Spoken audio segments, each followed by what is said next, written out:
Bismillah, Assalamualaikum warahmatullahi wabarakatuh.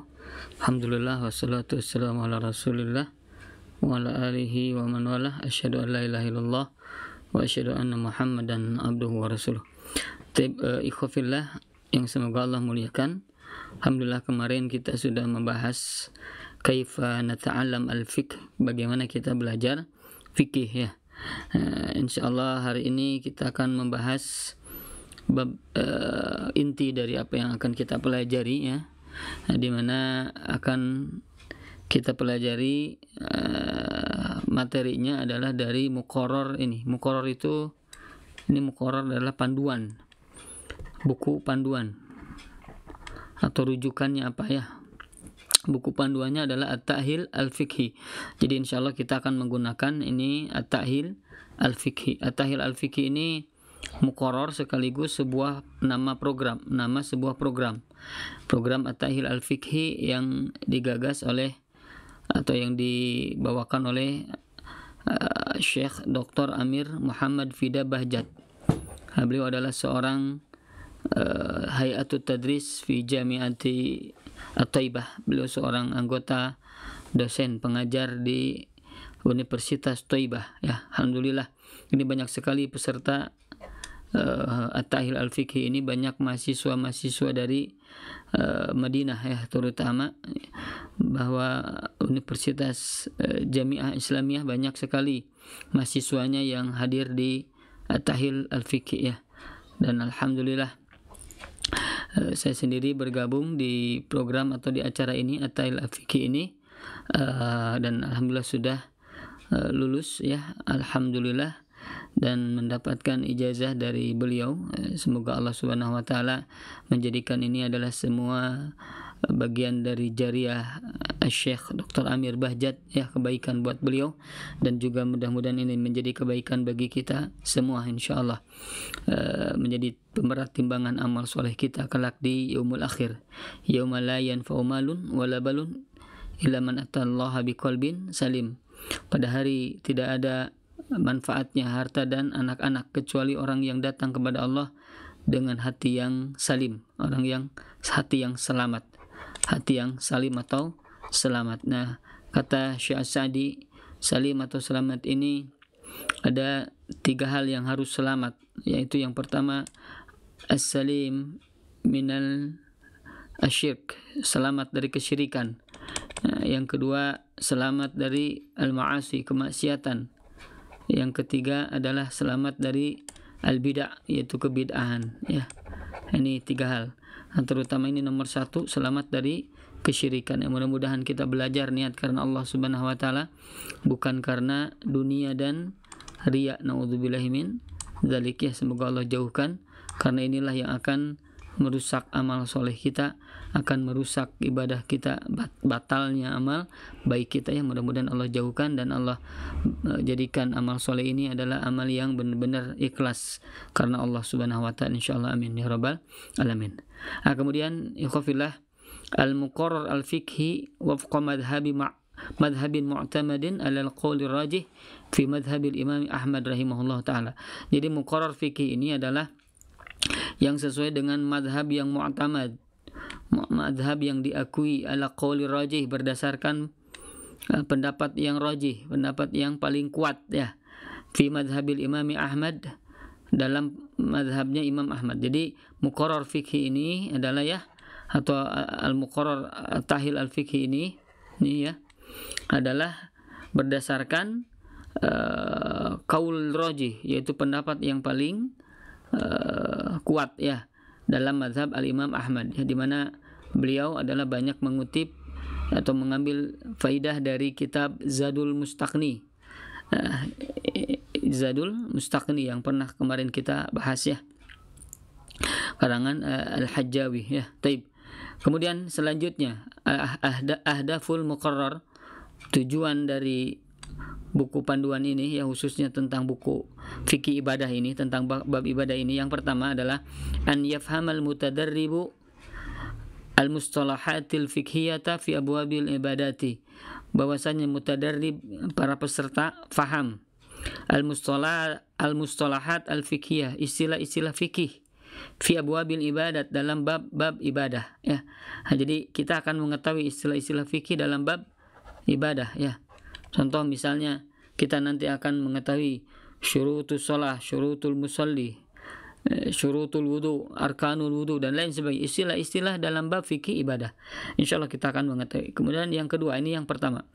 Yang kedua, an yastahdiral mutadarribu al-ahkam al-asasiyata fi fiqhil ibadat. Bahwasanya al-mutadarrib, para peserta, bisa istihdor. Istihdor itu dia bisa menjawab ketika ditanya.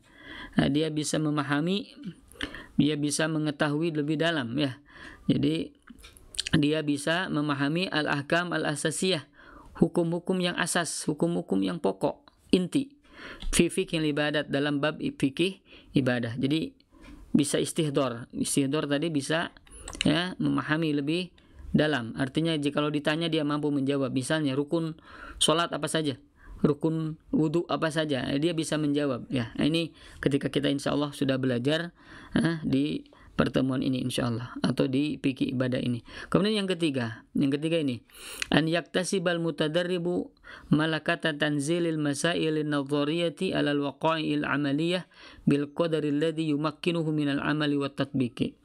Bahwasanya mutadarrib, para peserta, akan memperoleh malakata tanzilil masailin nadhariyah, kemahiran atau kepandaian atau kemampuan dalam menguraikan masalah-masalah teoritis alal waqa'il amaliyah. Jadi masalah teoritis tentang perkara-perkara amaliyah. Nah, kenapa kita dalam hal ini saya sedikit jelaskan ya, masalah-masalah teoritis ya, karena memang teori tentang bab praktek, tentang apa? Tentang al-waqa'i al-amaliyah. Misalnya sholat ini kan praktek ya, ini sholat adalah praktek. Nah, kemudian rukun sholat, misalnya rukun syarat sholat, misalnya syarat sholat itu satu, misalnya at-taharah, berwudu, itu kan berwudu. Nah, ini adalah amal, ini adalah sebuah amal, bagaimana kita berwudu ya. Tapi sebelum beramal kita paham dulu teorinya ya. Nah, maka di sini dijelaskan para peserta mampu memiliki keahlian atau kemampuan dalam menguraikan masalah-masalah teoritis ya. Teoritis misalkan tadi sholat, syarat wudu apa saja dan sebagainya ya. Dalam bab amal ya, dalam bab amal itu yaitu tadi ya, teori dalam bab amal ya, karena kita fikih ini dalam bab amal ya, fikih ini dalam bab amaliyah ya. Nah, kemudian bil qadari alladhi yumakkinuhu minal amali wa tatbiq ya, dengan kadar bahwasanya dia bisa memantapkan dalam mempraktekkan setiap apa yang sudah didapatkan berupa teori tadi ya. Jadi bisa diamalkan, bisa diterapkan. Jadi pertama paham dulu teorinya ya, teori tentang praktek ya, kemudian mempraktekannya. Inilah tujuan dari muqarrar yang ketiga ini ya. Jadi mudah-mudahan kita bisa mempraktekkan apa yang sudah kita fahami ya, insya Allah, berupa teoritis tadi insya Allah. Taib selanjutnya, nah ini al-aqsam ar-ra'isah lil fiqh. Al-aqsam itu pembagian atau jenis-jenis boleh ya, pembagian inti ya, ar-ra'isah inti lil fiqh, pembagian inti fikih ya. Jadi fikih itu akan dibagi beberapa pembagian. Yang pertama al-ibadat ya, fikih ibadah. Fikih ibadah itu yashmalu taharah, as-shalah, az-zakah, as-shaum, al-hajj, al-jihad. Meliputi taharah, salat, zakat, saum, haji, jihad. Ini dibahas dalam bab fikih ibadah ya. Kemudian yang kedua al-muamalat. Al-muamalat ini khususnya yang berkaitan dengan al-muamalah al-maliyah. Al-muamalah al-maliyah yashmalu al-bai' al-ijarah al-ariyah, yaitu mencakup salah satunya jual beli, ijarah, sewa menyewa, jasa dan lain sebagainya. Al-ariyah, pinjaman. Pinjam di sini bukan pinjam uang tapi pinjam barang ya, pinjam dalam rangka manfaat, atau meminjam uang nanti al-qard, kemudian al-musyarakah, syirkah, kerjasama dan lain sebagainya. Ini dibahas dalam bab fikih yang kedua, yaitu fikih al-muamalat ya. Yang ketiga al-fiqhul usrah, yaitu fikih keluarga. Fikih bab tentang keluarga, yang membahas bab tentang keluarga, yaitu yashmalu nikah, contohnya ya meliputi bab tentang nikah, at-talaq, talak, perceraian, al-khulu', khulu', an-nafaqat, nafaqah, al-hadanah, pengasuhan dan lain sebagainya. Ini dibahas dalam bab fikul usrah. Insyaallah kita pun akan membahas nanti ya, insyaallah. Yang keempat al-jinayat. Nah, al-jinayat itu berkaitan dengan pidana ya, atau ya hukum-hukum. Contoh yashmalu al-qisas. Ya, meliputi contohnya kisos. Kisos ini hukuman bagi orang yang membunuh ya, dibunuh lagi ya. Ini bagaimana ketentuan dan lain sebagainya. Ini dibahas dalam bab jinayat. Kemudian ad-diyat, tentang diat, tentang tebusan ya, tentang uang yang harus dikeluarkan ketika dia sudah membunuh dan lain sebagainya. Ini dibahas dalam bab jinayat. Al-qada, tentang pengadilan ya. Nanti tentang hudud zina, tentang hudud muskir, orang yang mabuk ya, bagaimana. Nah, ini dibahas dalam bab al-jinayat. Jadi ada 4 bab insyaallah. Bab al-ibadah, bab al-muamalah, bab al-usrah, bab al-jinayah. Ini insyaallah akan kita bahas satu persatu insyaallah. Nah, selanjutnya di sini ada abwabu fiqhil ibadah. Abwab fiqh al-ibadat, bab-bab tentang fikih ibadah. Ini bab-bab fikih ibadah. Apa saja? Yang pertama ada as-shalah. Nanti kita akan membahas bab salat insyaallah ya.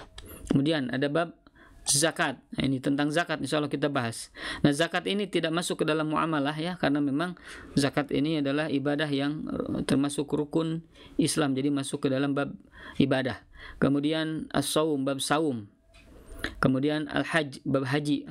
Di dalamnya juga ada bab tentang umroh, insyaallah akan kita bahas ya, haji dan umroh insyaallah. Kemudian al-jihad, ini juga akan dibahas dalam bab fikih al-ibadah ya, insyaallah. Nah, mana taharah? Jadi taharah ini adalah bagian dari sholat. Jadi sholat tidak sah kecuali dengan taharah. Maka ini nanti taharah ini ada karena ada sholat ya. Insyaallah ini kita akan bahas satu persatu insyaallah. Nah, kemudian di sini sekarang langsung kita akan bahas bab tentang as-shalah, bab tentang sholat. Apa itu sholat? Nah, sholat itu adalah aqwalun. Ini adalah perkataan-perkataan, ucapan-ucapan. Wa af'alun, perbuatan-perbuatan. Makhsusotun, yang khusus. Nah, jadi saya sebutkan di sini satu perkataan ya, atau ucapan. Yang kedua af'al, perbuatan. Yang ketiga makhsusoh, yang khusus. Perkataan dan perbuatan yang khusus ya, karena memang sholat itu sebuah perkataan yang telah ditetapkan oleh Nabi SAW. Ketika berdiri apa yang harus dikatakan, ketika duduk apa yang harus diucapkan, begitu perkataan. Dan perbuatan ya, perbuatannya setelah duduk apa yang harus dilakukan, setelah itu apa terus begitu. Jadi ini disebut khusus ya, karena ini sudah ditentukan oleh Nabi SAW, oleh syariat, oleh Allah Subhanahu wa Ta'ala. Kemudian muftatahatun bitakbir, muftatah itu dibuka, bitakbir, dengan takbir. Nah, jadi dibuka dengan takbir, itu takbiratul ihram ya, takbiratul ihram. Wa muhtatamatun bitaslim, dan ditutup dengan salam. Nah, ditutup dengan salam. Inilah pengertian salat, yaitu perkataan, perbuatan yang khusus ya, diawali dengan takbir dan diakhiri dengan salam. Itu yang namanya definisi salat ya.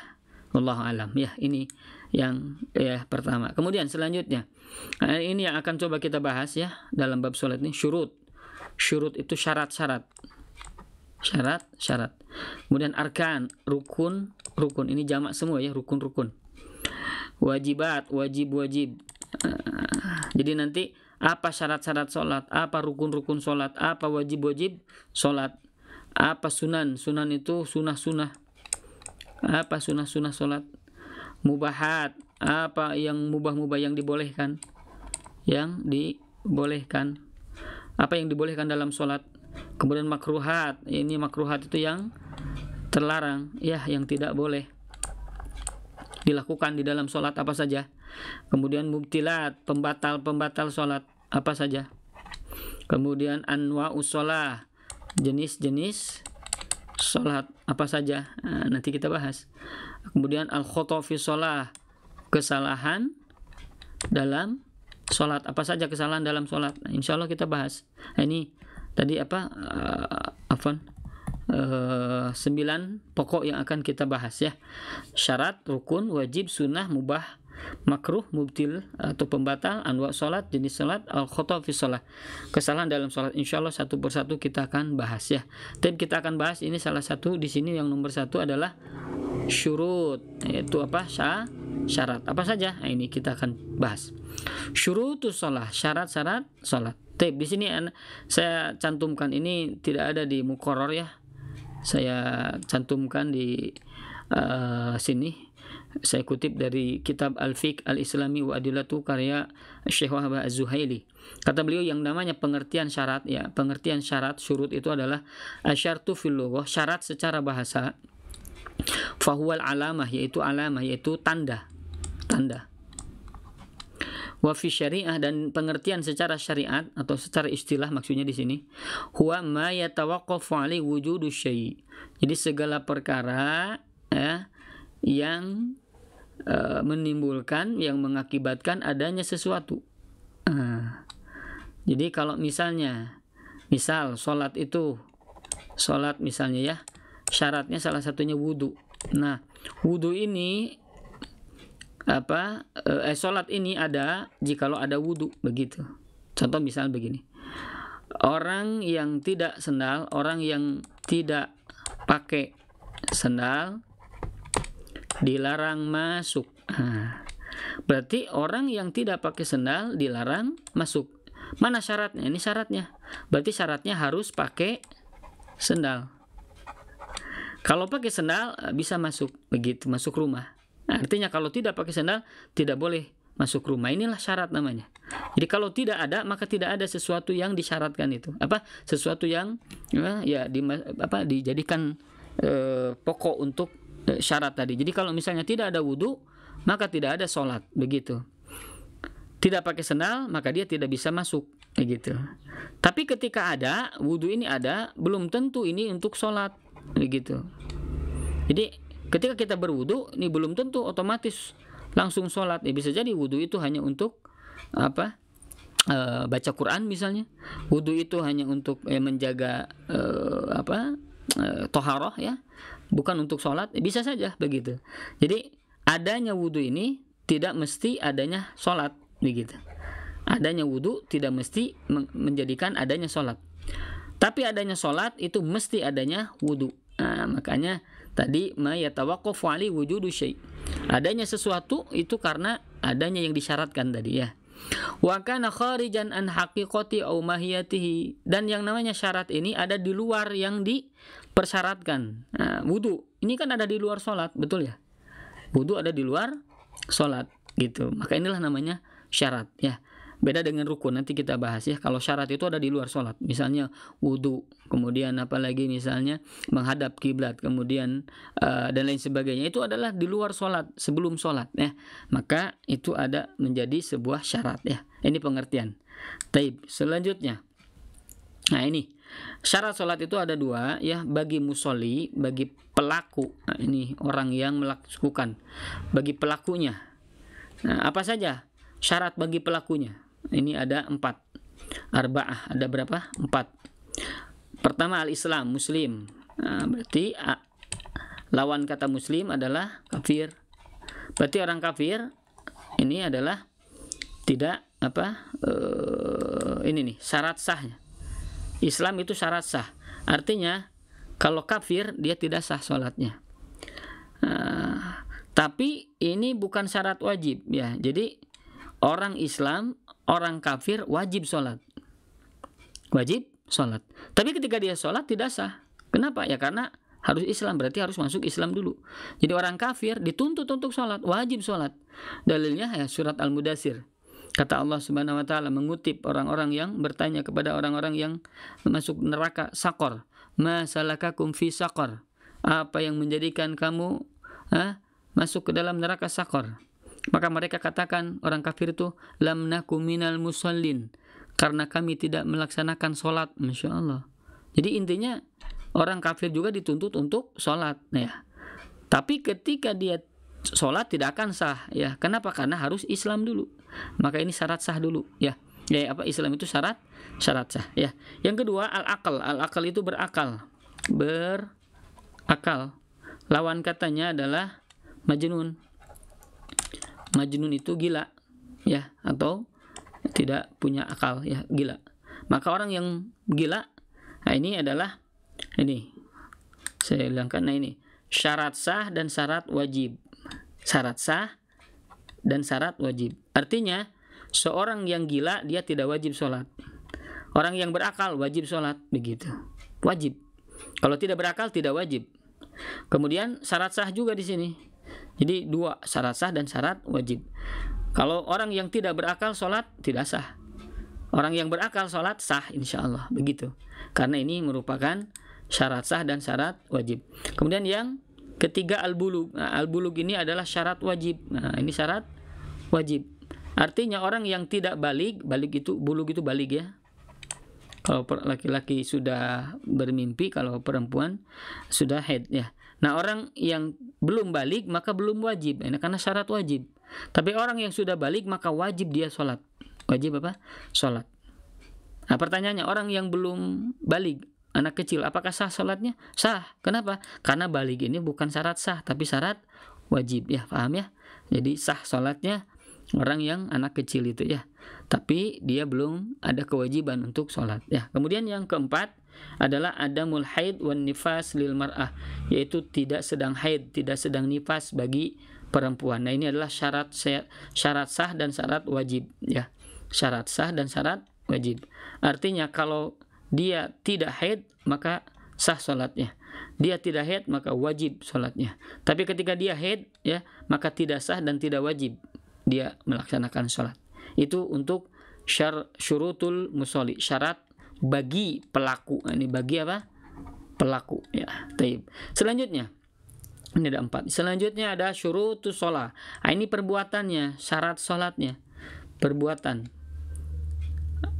Apa? Perbuatannya ya. Apa saja? Yang pertama at-thaharah, bersuci. Yang kedua dukhulul waqti, masuk waktu.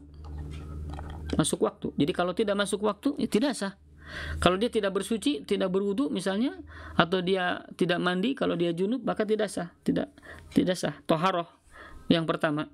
Yang kedua dukhulul waqti, masuk waktu. Sebelum dan sesudah maka tidak diterima kecuali karena ada uzur. Kalau yang sebelum ini tidak ada uzur ya. Kemudian yang ketiga satrul aurah. Satrul aurah, menutup aurat. Jadi kalau orang yang terbuka auratnya tidak sah. Kenapa? Ya karena syarat sah sholat. Syarat sah perbuatan sholat salah satunya satrul aurah, yaitu menutup aurat. Kemudian istiqbalul kiblah. Istiqbalul kiblah adalah menghadap kiblat. Nah, menghadap kiblat ini syarat sah. Jadi tidak boleh kita menghadap kemana saja. Jadi harus menghadap kiblat. Ini syarat sah. Walaupun nanti ini ada tafsir ya. Kalau misalnya bagaimana agak menyimpang sedikit, misalnya kita di Indonesia agak menyimpang, tidak tepat menuju ke Masjidil Haram, ini nanti ada bab khusus insyaallah, bab tentang istiqbalul kiblah insyaallah ya.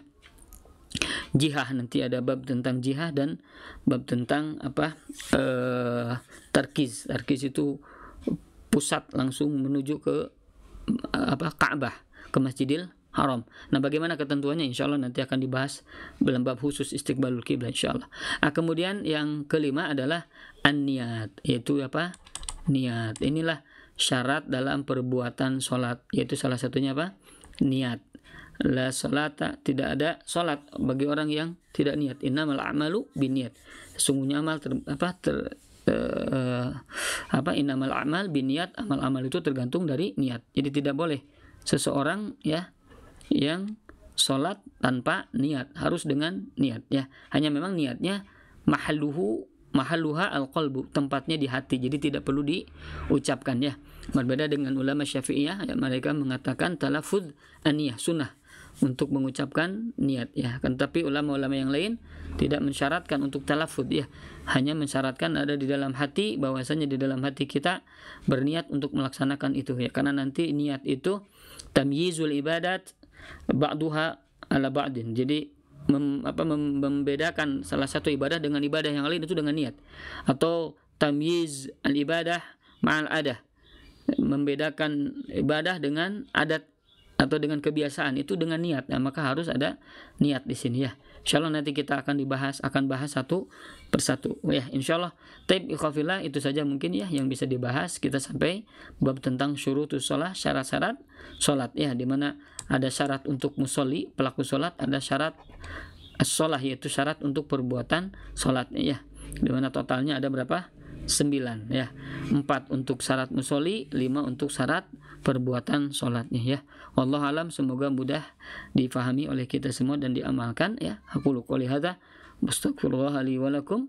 Wassalamualaikum warahmatullahi wabarakatuh.